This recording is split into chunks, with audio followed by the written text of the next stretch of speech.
नमस्कार दोस्तों, स्वागत है आप सभी का आपके अपने YouTube चैनल VVDR ग्रुप पे। शुरू करते हैं आज का एनालिसिस अपनी इस वीडियो के ज़रिए। वीडियो में अंत तक बने रहिएगा। पूरी मार्केट की अगर आपको जानकारी चाहिए तो देखिए, सटीक मार्केट आपको एनालिसिस दूंगा जो आपको पूरी तस्वीर साफ़ कर देगा मार्केट की, क्या रहने वाला है कल और क्या रह सकता है पूरे हफ्ते और क्या रहेगा बजट तक।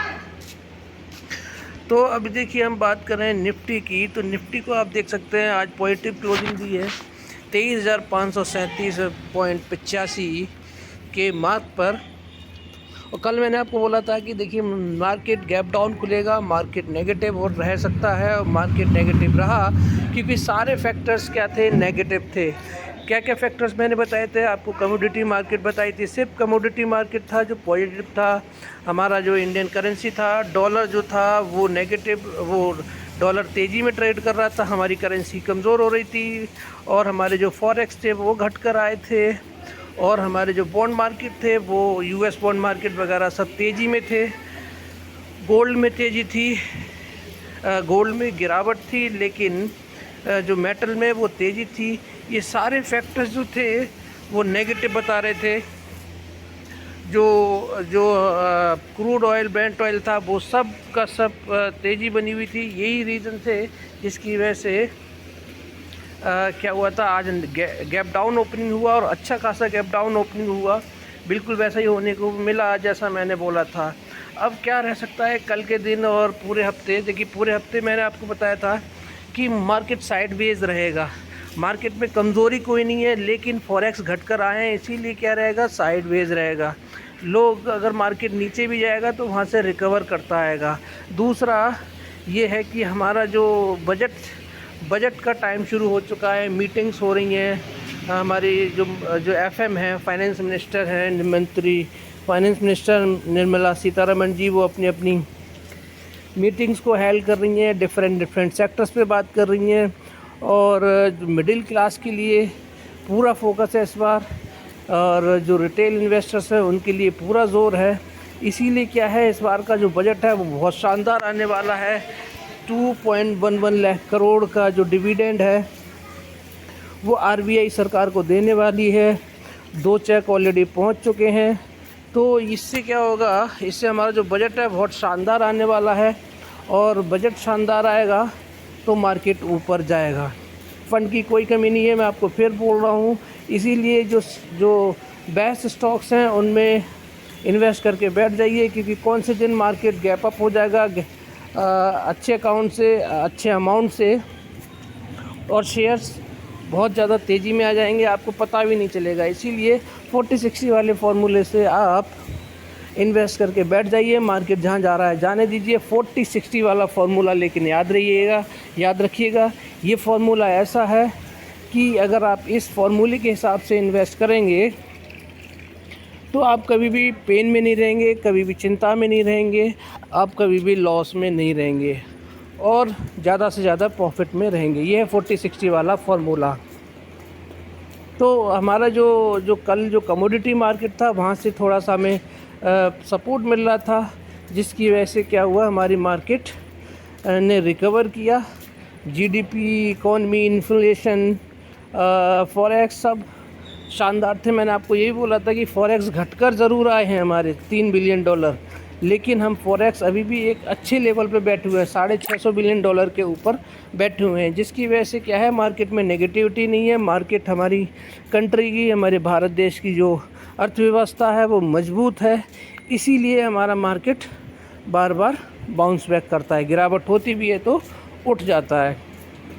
तो इसीलिए आगे भी ऐसा ही सिनेरियो बनता रहेगा। हल्का फुल्का साइडवेज रह सकता है इस हफ्ते, और ये मौका रहेगा, गिरावट होती भी है तो वो एक मौका रहेगा आप सभी के लोगों के पास में। अच्छे स्टॉक्स में बैठ जाइए जहाँ पर सरकार का फोकस है। बजट में सरकार का फोकस रहेगा इंफ्रा, पावर, रेलवे, स्पेस, इन सेक्टर्स में इन्वेस्ट करके बैठ जाइए 40-60 वाले फार्मूले से, और शांति से बैठ जाइए अच्छे रिटर्न पाने के लिए।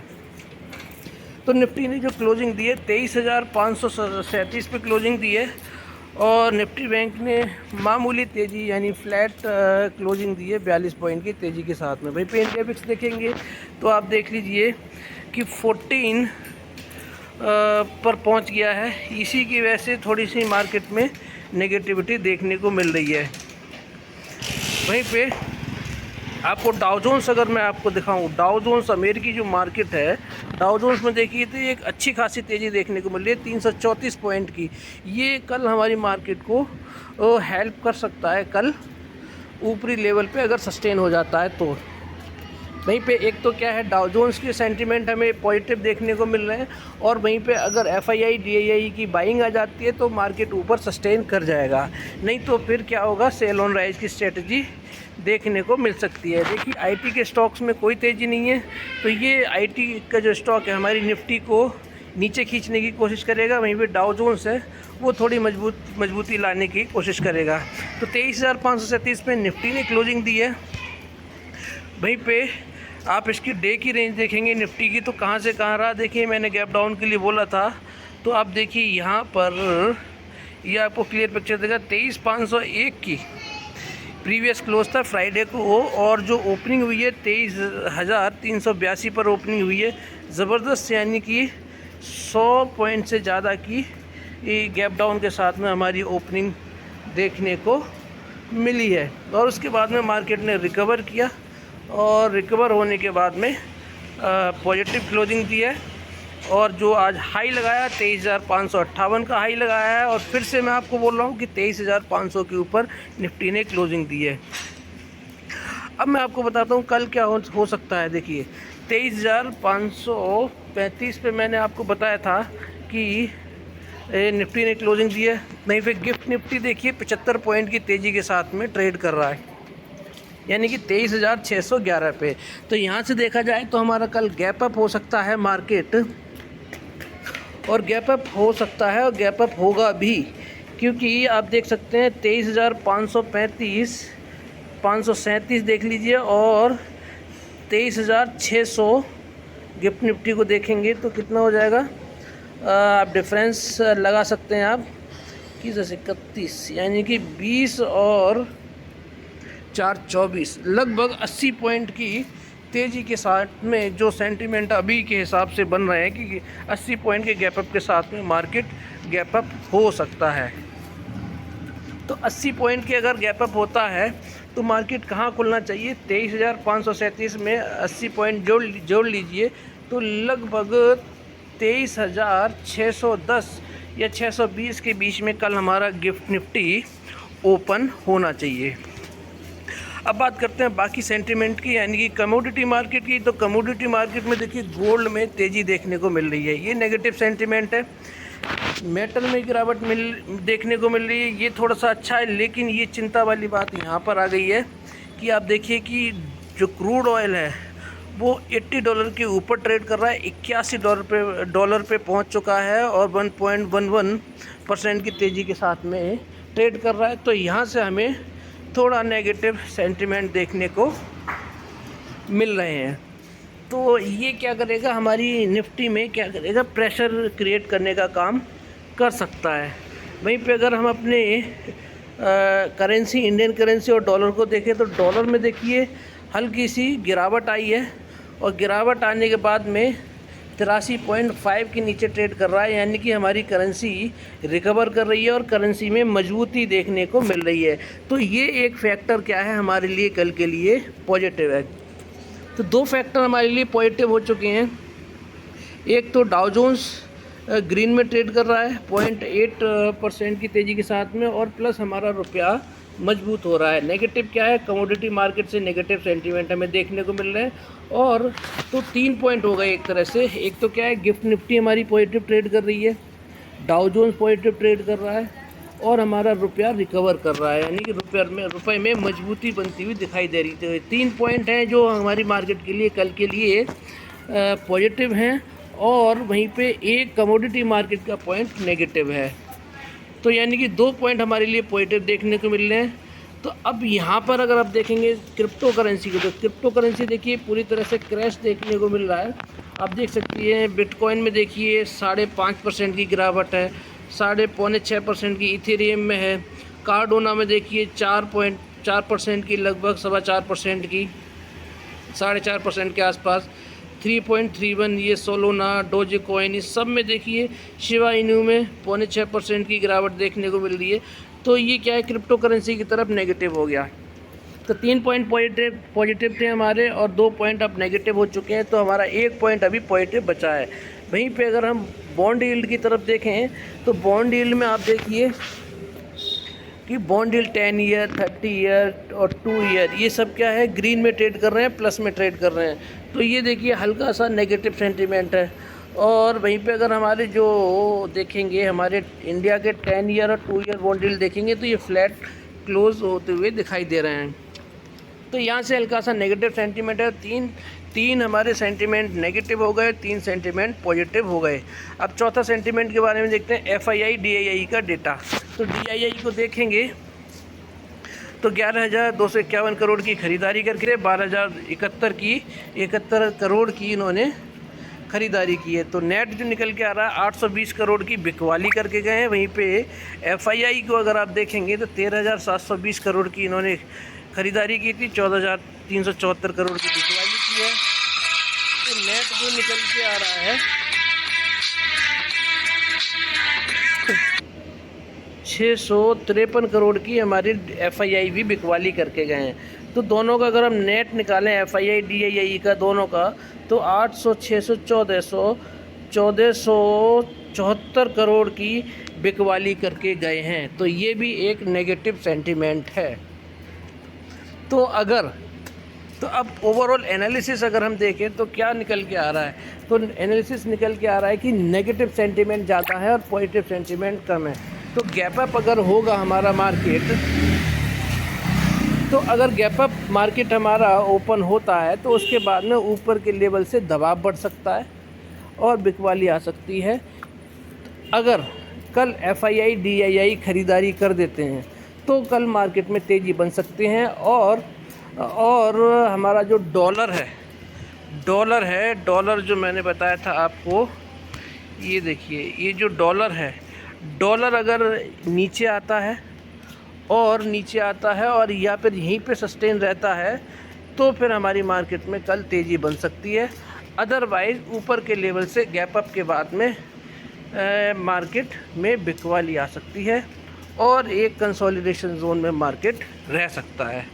लेकिन मैं आपको यही बोलूँगा कि बजट का टाइम शुरू हो चुका है। अपनी अपनी पोजीशन बजट के हिसाब से जो सेक्टर मैंने बताए हैं 4 सेक्टर, उन सेक्टर्स के जो टॉप स्टॉक्स हैं उनमें ख़रीदारी करके आप बैठ सकते हैं 40-60 वाले फार्मूले से। अब मैं आपको जो 4 सेक्टर्स हैं उसमें से 3 सेक्टर के मैं 4 स्टॉक बताऊंगा और एक बैंकिंग सेक्टर का स्टॉक बताऊंगा। ध्यान से देखिएगा पूरी वीडियो को। सबसे पहले बात करेंगे स्पेस सेक्टर का। सबसे पहले बात करते हैं स्पेस सेक्टर का। मिश्र धातु निगम लिमिटेड ये इसरो को मेटल सप्लाई करता है और ये कई दिनों से अगर आप देखेंगे तो 460 पर आकर बंद होता है। 471, 474 या फिर 460 के लेवल पे जाकर वापस 457 या 460 पर क्लोजिंग दे देता है। स्पेस सेक्टर का है, देखिए जितने अब यहाँ पर बार बार बंद हो रहा है, यानी कि यहाँ पर कंसोलिडेशन हो रहा है। ऊपर के लेवल से बिकवाली होती है लेकिन नीचे के लेवल से ख़रीदारी आ जाती है। यानी 457 पे इसकी ख़रीदारी आ जाती है, 457, 460 पर, और ऊपर 471, 72, 74 के लेवल से बिकवाली आ जाती है। तो ये चल रहा है कंसोलिडेशन जोन। तो जितना ज़्यादा कंसोलिडेशन जोन होगा उतना ही मार्केट एक ना एक दिन ऊपर जाएगा। ये स्टॉक आपको ऊपर जाते हुए दिखाई देगा। 547 का इसका लाइफ टाइम हाई है। और ये स्टॉक की ख़ास बात ये है कि जब ग्रीन में ट्रेड करता है तो 4, 5, 6, 7%, 10%, 12%, 13% की तेज़ी के साथ में ट्रेड करता हुआ नज़र आता है। तो तेज़ी की कोई टेंशन नहीं है, क्योंकि ये एक दिन में ही आपको अच्छे खासे रिटर्न बना के दे देता है। तो स्टॉक इसीलिए मैं आपको बोल रहा हूँ, इस स्टॉक को आप पकड़ के बैठ जाइए। 357 पे गया था, 300, 350 गया था, तब भी बोला था कि कोडियों के दाम मिल रहा है। और 400 का लेवल तो इसका स्ट्रॉन्ग सपोर्ट है। ये वाली जो लाइन आप देख रहे हैं, ये वाली जो लाइन है 400 वाली लाइन है दोस्तों। 400 वाली लाइन है, 400 वाला सपोर्ट है, स्ट्रॉन्ग सपोर्ट है। आप इसको देखिए तो यहीं से बार बार ये बाउंस बैक करता हुआ नज़र आता है। ये देखिए, ये देखिए, ये देखिए, ये देखिए, ये देखिए, ये देखिए, फिर ये देखिए, फिर ये देखिए और फिर ये देखिए। यही लेवल है, यहाँ से इसमें तेज़ी बनती है। तो अभी क्या है, जितना ज़्यादा कंसोलिडेशन करेगा उतना ही अच्छा इस स्टॉक के लिए है, क्योंकि अगर बिकवाली भी आ रही है तो ख़रीदारी भी आ रही है। तो यहाँ से फिर ये तेज़ी पकड़ता हुआ दिखाई देगा। और यहाँ पर कई दिनों से ट्रेड कर रहा है, तो कब इसमें वॉल्यूम्स बढ़ जाएं और वॉल्यूम्स बढ़ने के बाद में तेज़ी आ जाए और शानदार रिटर्न बनते हुए नज़र आएंगे इस स्टॉक में। शानदार स्टॉक है। जिस दिन भी 547 के ऊपर ट्रेड करना शुरू करेगा, आपको 747 के टारगेट इस स्टॉक में देखने को मिलेंगे, 747 या 750। इसलिए स्टॉक बहुत शानदार है। मैं आपको बोल रहा हूँ कि 40-60 वाले फार्मूले से आप इन्वेस्ट करके बैठ सकते हैं। बाय सेल की कोई रिकमेंडेशन नहीं है, लेकिन अपने फाइनेंशियल एडवाइज़र से सलाह लेकर आप ख़रीदारी करके जा सकते हैं। बात करते हैं अगले स्टॉक की, IRFC की, रेलवे सेक्टर। देखिए, स्पेस सेक्टर मैंने बता दिया सरकार का फोकस है। अब रेलवे सेक्टर पर की डिस्कस कर रहा हूँ मैं। रेलवे सेक्टर में IRFC मैंने इसलिए चूज़ किया है आपसे कि रेलवे सेक्टर का ये स्टॉक जो है अभी इतना नहीं भागा है जितना बाकी के स्टॉक भाग गए हैं रेलवे के। तो इस स्टॉक में बहुत सारे अभी गैप है, ऊपर भागने का बहुत तगड़ा गैप है। तो 176 पे धीरे धीरे देखिए क्या है, ऊपर की लेवल पे बढ़ने की कोशिश कर रहा है। और जितना ज़्यादा यहाँ पर सस्टेन करेगा उतनी ही तेज़ी आपको, यानी कि मजबूती देखने को मिल रही है, उतनी तेज़ी आपको देखने को मिलेगी। अभी 3 दिन से देख रहा हूँ मैं इसको, 180 रुपये का हाई लगाता है, फिर वहाँ से बिकवा लिया जाती है। यानी कि 180 का जो लेवल है इसका रेजिस्टेंस का काम कर रहा है। और प्रीवियस क्लोज था 176 रुपये 32 पैसे पे, और आज कितनी क्लोजिंग थी, 176 रुपये 87 पैसे पे। मात्र 55 पॉइंट की इसने, मात्र आधे पॉइंट 0.55 पॉइंट की तेज़ी के साथ में इसने क्लोजिंग दी है। और मैं सिर्फ आपको ये बताना चाह रहा हूँ कि ये स्टॉक शानदार है, स्टॉक भागने वाला है। रेलवे सेक्टर पर सरकार का फोकस है, गैप बहुत है, ऊपर जाने का पोटेंशियल बहुत है, और रेलवे को फंड प्रोवाइड करता है, इसलिए स्टॉक अच्छा है। 40-60 वाले फार्मूले से ख़रीदारी करके जा सकते हैं। अपर सर्किट लगता है तो 212 की लेवल पे जाता हुआ दिखाई देगा, और लोअर सर्किट लगता है तो 141 की लेवल पे आप जाता हुआ ये दिखाई दे सकता है। चार्ट दिखा देता हूँ इसका। ये चार्ट देख सकते हैं आप, मैंने 2 लाइन ड्रॉ की हुई हैं इसमें। एक तो नीचे वाली लाइन, ये वाली वो लाइन है जब ये कंसोलिडेशन कर रहा था दोस्तों। कंसोलिडेशन कहाँ कर रहा था, 140 से लेके 150, ये 140 के लगभग 140-41 के बीच की लाइन है। और ये देखिए, ये वाला जो लेवल है, यहाँ पर कितने दिन ये रुका था स्टॉक, और इसके रुकने के बाद में आप देखिए कहाँ पर पहुँच गया, ये यहाँ पर आया है, 200 तक गया ये स्टॉक। तो ये वही वाला काम कहाँ पर हो रहा है, देखिए यहाँ पर हो रहा है। कहाँ पर, 170 से लेके 180 के बीच में ये कंसोलिडेशन चल रहा है। तो ये सेम वही कंसोलिडेशन चल रहा है, और जब यहाँ से कंसोलिडेशन इसका ख़त्म होगा तब ये आपको नए लेवल्स दिखाते हुए, जैसे कि ये वाली लाइन हुई थी, जैसे उसी तरह से यहाँ पर एक आपको तूफ़ानी तेज़ी देखने को मिल सकती है। तो मैंने आपको पूरी सिचुएशन बता दी कि पिछली बार कहाँ कंसोलिडेशन हुआ था और अब कहाँ कंसोलिडेशन हो रहा है।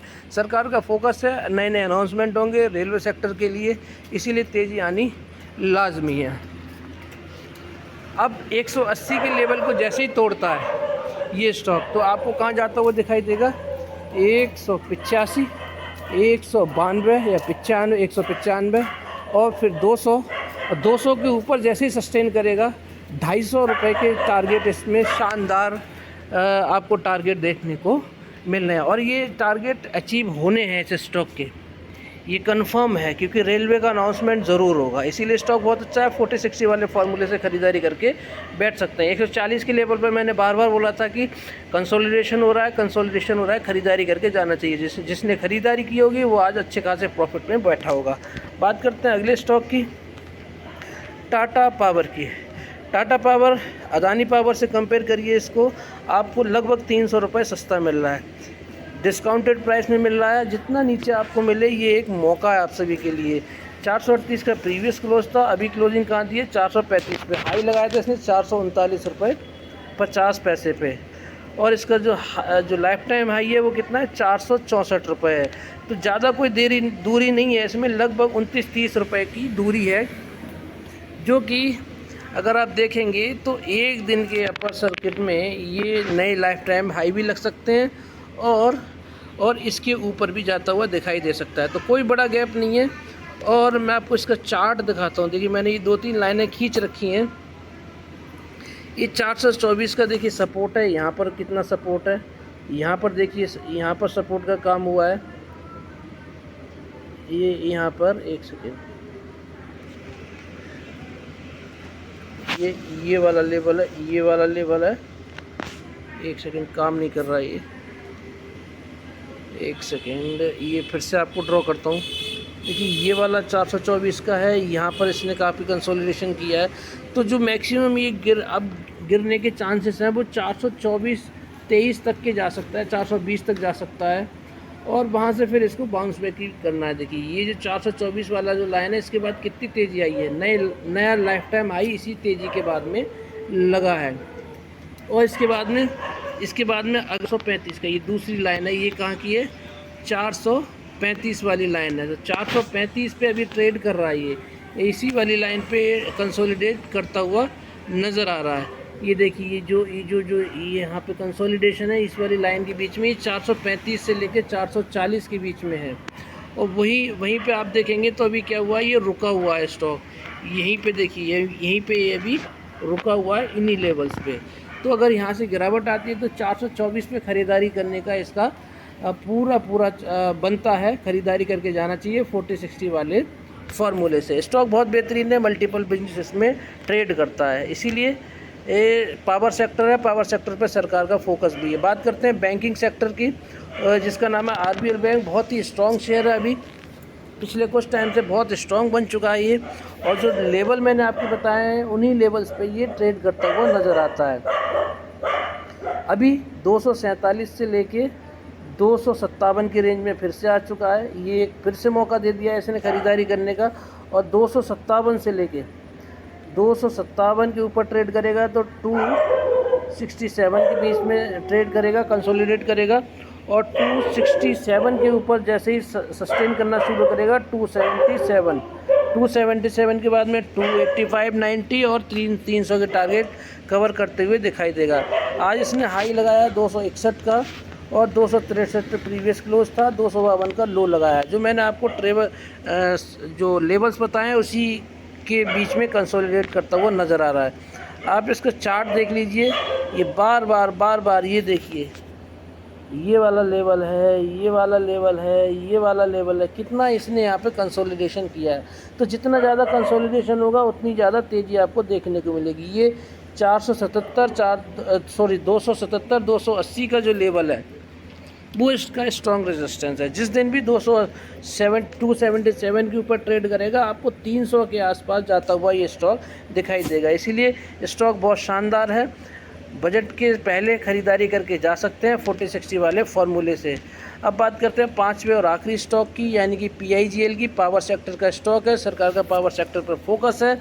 86 का हाई लगाने के बाद में 86 का V52 86 का हाई लगाने के बाद में अभी आपको कहाँ देखने को मिल रहा है 78 रुपये पे। दोस्तों 69.70 के आसपास ये स्टॉक जब भी मिले आंख बंद के ख़रीदारी करके आप जा सकते हैं, और शानदार रिटर्न बनाते हुए देगा। इस बार 86 के ऊपर गया तो 93 और 93 के बाद में सीधा 150 के लेवल पे आपको जाता हुआ दिखाई देगा। शानदार चार्टक मूविंग एवरेज एक्सपोनेंशियल वाली लाइन आप देख लीजिए यहाँ से, इसके ऊपर ही कैंडल वाली लाइन बहुत ऊपर बनी हुई है, और सुपर बुलिश ये स्टॉक है। 69, 70, 71 के ऊपर कहीं पे भी मिले आंख बंद के ख़रीदारी करके जाया जा सकता है 40-60 वाले फार्मूले से। ये 5 स्टॉक हैं दोस्तों, इन स्टॉक्स पे आप नज़र बना के रखिए, ख़रीदारी करके जाना चाहिए, जो कि जिससे कि आपको एक मल्टीबैगर रिटर्न देखने को मिल सकते हैं। ये था मेरा आज का एनालिसिस पूरी मार्केट का, और साथ में 5 स्टॉक्स का, जिसमें से 3 सेक्टर ऐसे हैं जिन पर सरकार का फोकस है। इसीलिए आपको अच्छे खासे रिटर्न देखने को मिल सकते हैं बजट तक और बजट के बाद भी। धन्यवाद आप सभी का दिन शुभ रहे। धन्यवाद। राम राम, राधे राधे, जय श्री राम, जय श्याम।